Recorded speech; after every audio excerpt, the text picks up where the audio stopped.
was here pretty much my whole life. My family helped start Fairfax. Fairfax, we have been here 47 years. 1983. 1981. 37 years ago.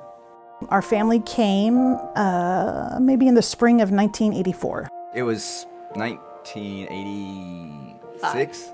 We've been here since 1981. We arrived at Fairfax in 2003. Came here in 92.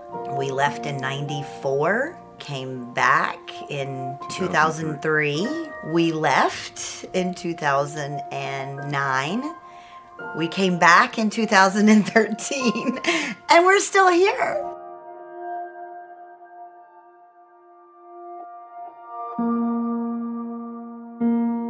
Actually, 7 families started Fairfax originally, and then it started growing.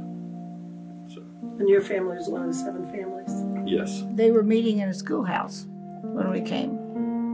They had bought this land, but they hadn't started the building yet.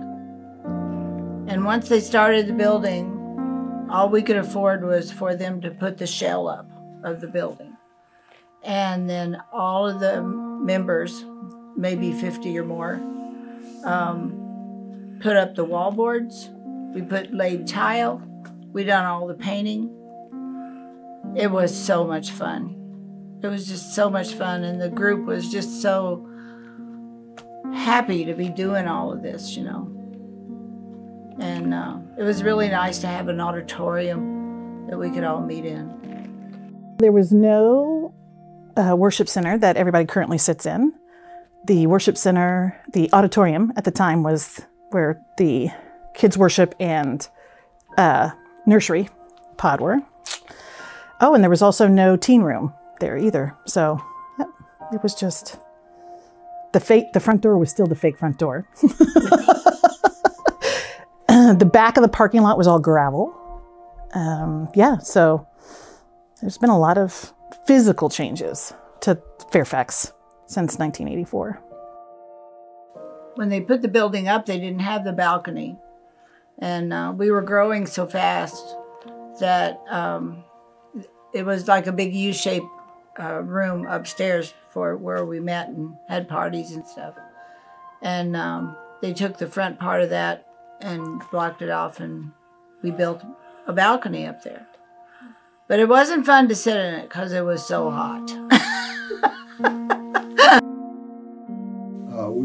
We went to Springfield Church of Christ, and we decided to change, and she talked to people who were going here, so we moved over here, and we're here ever since. In fact, this part of the building didn't exist, and the minister's office, Mac Roots, is where the kindergarten, the children's office, that was his office there, and the parking was only out front. There was only room for one level of cars, and then there was a bank, and the bank went all the way back up to where the parking lot now, so you had to park around there or around the front.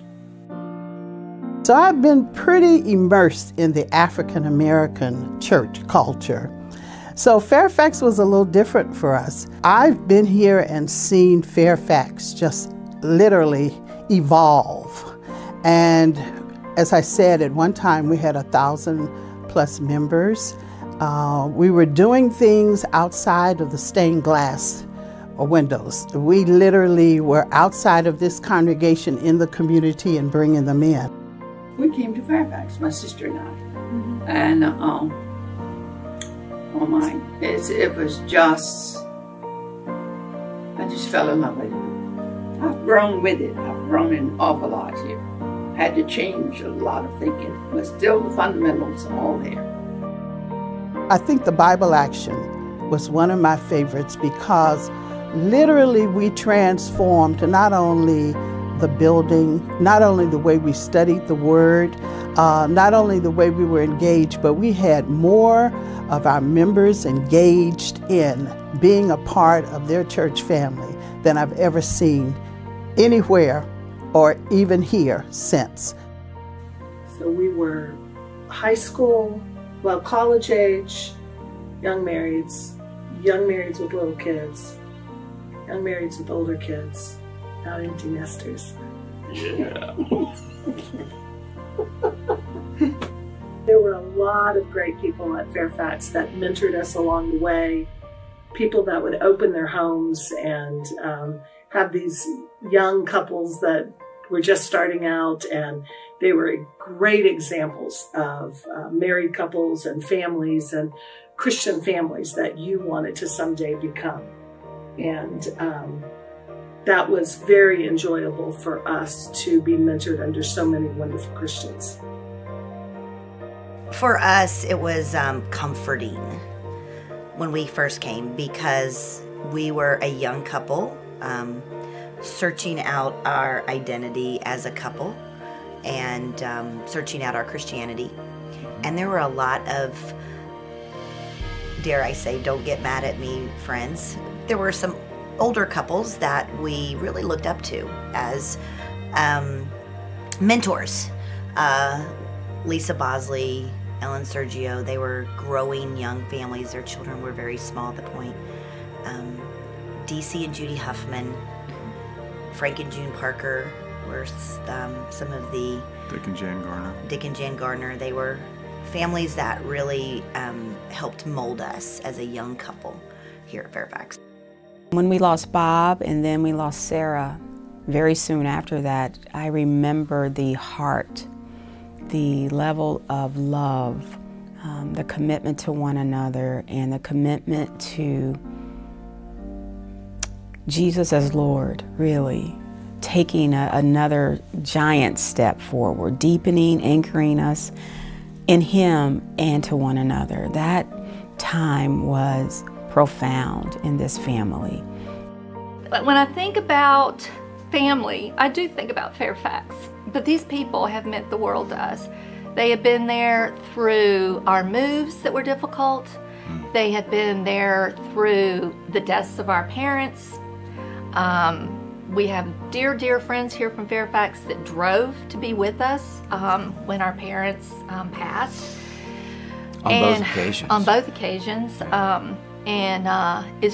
It's amazing. It really is. And I don't know what we would have done, especially in our first few years of marriage, had we not had the family here at Fairfax that we do. So when we talk about family, I guess it does resonate very deeply with us, because this has been our family for years.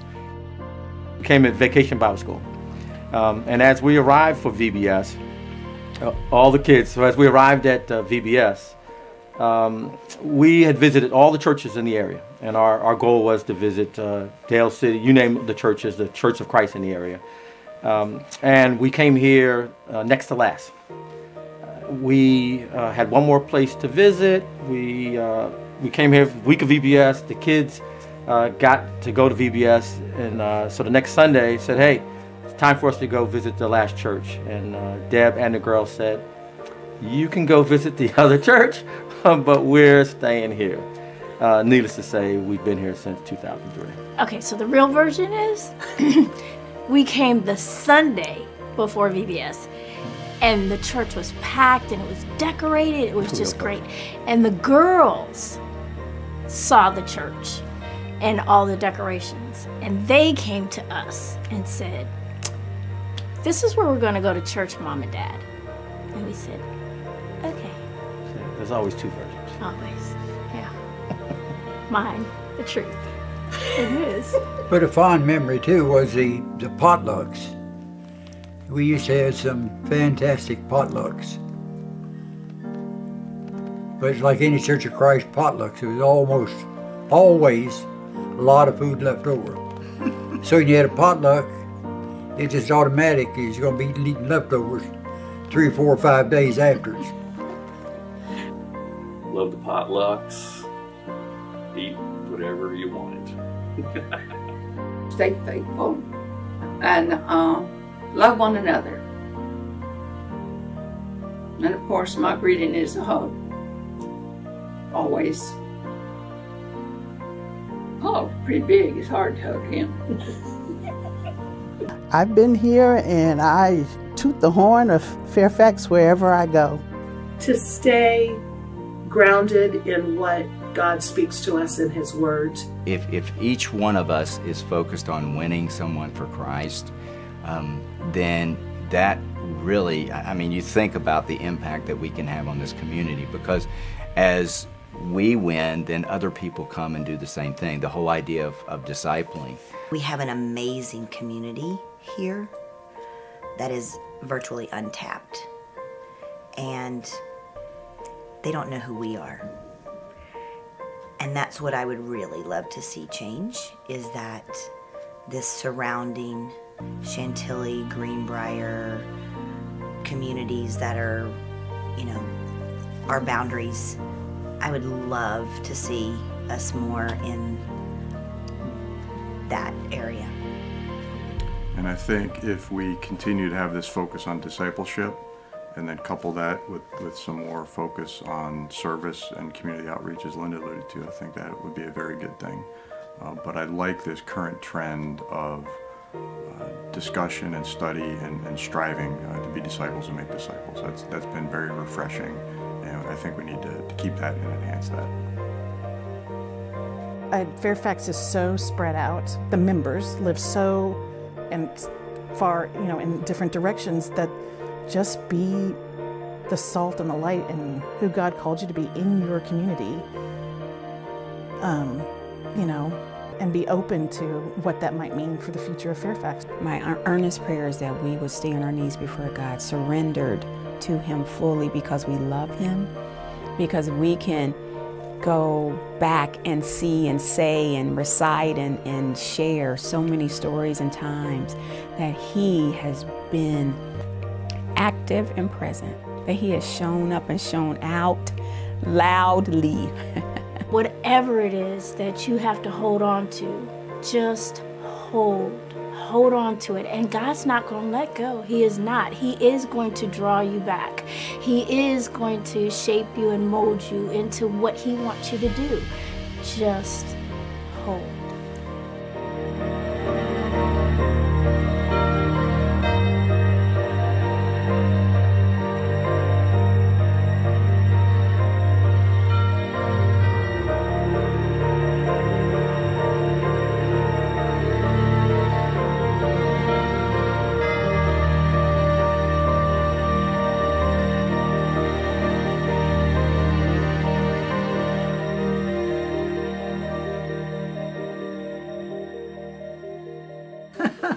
Smile.